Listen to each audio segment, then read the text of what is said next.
ಕೊಲ್ಲೂರು ಶ್ರೀ ಮೂಕಾಂಬಿಕಾ ದೇವಸ್ಥಾನದಲ್ಲಿ ಕೋಟ್ಯಾಂತರ ರೂಪಾಯಿ ಅವ್ಯವಹಾರ ನಡೆಯುತ್ತಿದೆ ಎಂದು ದೇವಸ್ಥಾನ ಮತ್ತು ಧಾರ್ಮಿಕ ಸಂಘಗಳ ಮಹಾಸಂಘ ಆರೋಪ ಮಾಡಿದೆ. ಕೊಲ್ಲೂರು ದೇವಸ್ಥಾನವು ದಿನನಿತ್ಯ ಸಾವಿರಾರು ಭಕ್ತರು ಸಂದರ್ಶಿಸುವ ರಾಜ್ಯದ ಪ್ರಸಿದ್ಧ ದೇವಸ್ಥಾನವಾಗಿದ್ದು, ಮೂಕಾಂಬಿಕಾ ದೇವಸ್ಥಾನದ ಆಡಳಿತ ಮಂಡಳಿ ಮತ್ತು ಸರ್ಕಾರಿ ಅಧಿಕಾರಿ ಸೇರಿ ಕೋಟ್ಯಾಂತರ ರೂಪಾಯಿ ಲೂಟಿ ಮಾಡುತ್ತಿದ್ದಾರೆ ಎಂದು ಸಂಘ ಗಂಭೀರ ಆರೋಪ ಮಾಡಿದೆ. ಉಡುಪಿಯಲ್ಲಿ ಪತ್ರಿಕಾಗೋಷ್ಠಿಯಲ್ಲಿ ಮಾತನಾಡಿದ ಸಂಘದ ಪದಾಧಿಕಾರಿಗಳು ದೇವಸ್ಥಾನದ ಆಡಳಿತ ಮಂಡಳಿಯ ವಿರುದ್ಧ ಆರೋಪಗಳ ಪಟ್ಟಿಯನ್ನೇ ಮುಂದಿಟ್ಟಿದ್ದಾರೆ. ದೇವಸ್ಥಾನದಲ್ಲಿ ದೇಣಿಗೆ ರೂಪದಲ್ಲಿ ದೊರೆತ ಬಂಗಾರ ಮತ್ತು ಬೆಳ್ಳಿಯ ಬೆಲೆ ಬಾಳುವ ಆಭರಣಗಳ ಬಗ್ಗೆ ಆಡಳಿತ ಮಂಡಳಿಯು ನಿಯಮಾನುಸಾರ ನೋಂದಣಿ ಮಾಡಿಟ್ಟಿಲ್ಲ. 2018-19 ವರೆಗೆ ಇಂತಹ ದೇಣಿಗೆ ಸ್ವೀಕರಿಸಿದ ಆಭರಣಗಳ ಪಟ್ಟಿಯನ್ನು ಸರ್ಕಾರಿ ಲೆಕ್ಕ ಪರಿಶೋಧಕರಿಗೆ ಸಲ್ಲಿಸಿಲ್ಲ.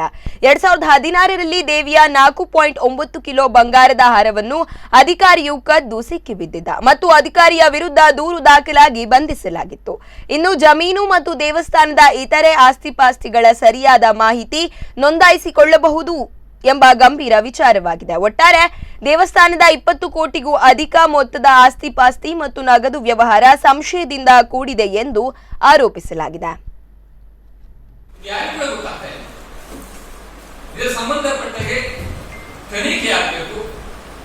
ತಪ್ಪಿತಸ್ಥ ಅಧಿಕಾರದ ವಿರುದ್ಧ ಕಠಿಣ ಕ್ರಮವನ್ನು ಕೈಗೊಳ್ಳಬೇಕು.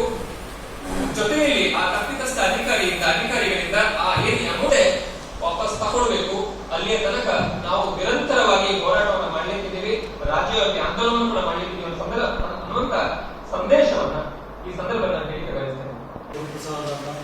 ಎಲ್ಲ ವಿಚಾರಗಳನ್ನು ಮಂಡಿಸಿದ್ದು ಅದು ನನ್ನ ಕೆಲವೊಂದು ವಿಚಾರಗಳನ್ನು ನಾನು ಗಮನಕ್ಕೆ ಅನಾಹುತಗಳು ಏನೆಲ್ಲ ಗಂಭೀರ ಅವ್ಯವಸ್ಥೆಗಳು ನಡೆದಿರಬಹುದು ಎಂಬ ವಿಚಾರವನ್ನು ಖಂಡಿತವಾಗಿ ನಮಗೆ ಕರೆದುಕೊಳ್ತಾರೆ. ಈಗಾಗಲೇ ಅವರು ಲಕ್ಷ ಬಂಡವಾಳ ಬ್ಯಾಂಕ್ನಲ್ಲಿ ಹಾಕಿದ್ದ ಜಮೆ ವಿಚಾರವನ್ನು ಅವರು ಪ್ರಸ್ತಾಪ ಮಾಡಿದರು. ಒಂದು ಕ್ಷೇತ್ರಕ್ಕೆ ಬಂದ ಭಕ್ತರ 2005-2018 ದೇವಸ್ಥಾನ ಮಂಡಳಿ ವಿದ್ಯಾರ್ಥಿಗಳಿಗೆ ಯೂನಿಫಾರ್ಮ್ ಅನ್ನು ಪರ್ಚೇಸ್ ಮಾಡ್ತಾರೆ. 53 ಲಕ್ಷ ರೂಪಾಯಿಗಳಷ್ಟು ಯೂನಿಫಾರ್ಮ್ ಅನ್ನು ಪರ್ಚೇಸ್ ಮಾಡ್ತದೆ. ಇದಕ್ಕೆ ಸಂಬಂಧಪಟ್ಟ ಯಾವುದೇ ಪಾವತಿ ಇಲ್ಲ, ಯಾವುದೇ ಪ್ರಮಾಣ ಪತ್ರಗಳು ಬರುತ್ತಾ ಇಲ್ಲ. ಯಾವುದೇ ಪರ್ಚೇಸ್ ಮಾಡಿ ನಿಯಮಕ್ಕೆ ತಕ್ಕಂತೆ ಮಾಡಲಿ, ಅದಕ್ಕೆ ಬೇಕಾದ ಪಾವತಿಯನ್ನು ಕೊಡ್ಲಿ, ಬೇಕಾದ ಸ್ವೀಕೃತಿಯನ್ನು ಕೊಡ್ಲಿ, ಆದ್ರೆ ಎಲ್ಲವೂ ಕೂಡ ವಿರುದ್ಧ ಆಗಿದೆ. ಹಾಗಾದ್ರೆ ಎಷ್ಟು ಅಂದ್ರೆ ಮೂಕಾಂಬಿಕಾ ಆಡಳಿತ ಮಂಡಳಿ ದೇವಸ್ಥಾನದ ಹಣವನ್ನ ಇವತ್ತು ಬೇರೆ ಬೇರೆ ರೀತಿಯಲ್ಲಿ ಅಂದ್ರೆ ಸಹಕಾರಿ ಸಂಸ್ಥೆಗಳು ಗ್ರಾಮೀಣ ಬ್ಯಾಂಕ್ಗಳಲ್ಲಿ ಸುಮಾರು 66,518 ಕೋಟಿಗಳಷ್ಟು ಮೊತ್ತವನ್ನು ಹೂಡಿಕೆ ಮಾಡಿದರೂ ಕೂಡ ಒಂದು ಕಡಿಮೆ ಸಂಖ್ಯೆ ಇವತ್ತು ಲಾಭ ಸರ್ಕಾರಕ್ಕೆ ಆಗ್ತಾ ಇದೆ. ಅಂದ್ರೆ ಕೇವಲ 38 ಕೋಟಿ ಲಾಭ ಮಾತ್ರ ಸರ್ಕಾರಕ್ಕೆ ಆಗ್ತಾ ಇದೆ. ಅಂದ್ರೆ ಅಷ್ಟು ದೊಡ್ಡ ಅಮೌಂಟ್ ಹೊರಗಿದೆ. ಒಂದು ವೇಳೆ ಅಷ್ಟು ಅಮೌಂಟ್ ಒಳಗಿದೆ ಎಷ್ಟು ಲಾಭ ಸರ್ಕಾರಕ್ಕೆ ಬರ್ತಾ ಇರಬಹುದು. ಆದ್ರೆ ಸರ್ಕಾರದ ಒಂದು ಈ ಬೊಕ್ಕಸಕ್ಕೆ ಇವತ್ತು ನಷ್ಟ ಆಗ್ತಾ ಇದೆ. ಕಾರಣ ಏನು? ಆ ಅಧಿಕಾರಿಗಳ ಒಂದು ಎಲ್ಲ ಈ ಕಾನೂನು ಬಾಹಿರ ಕೃತ್ಯಗಳು.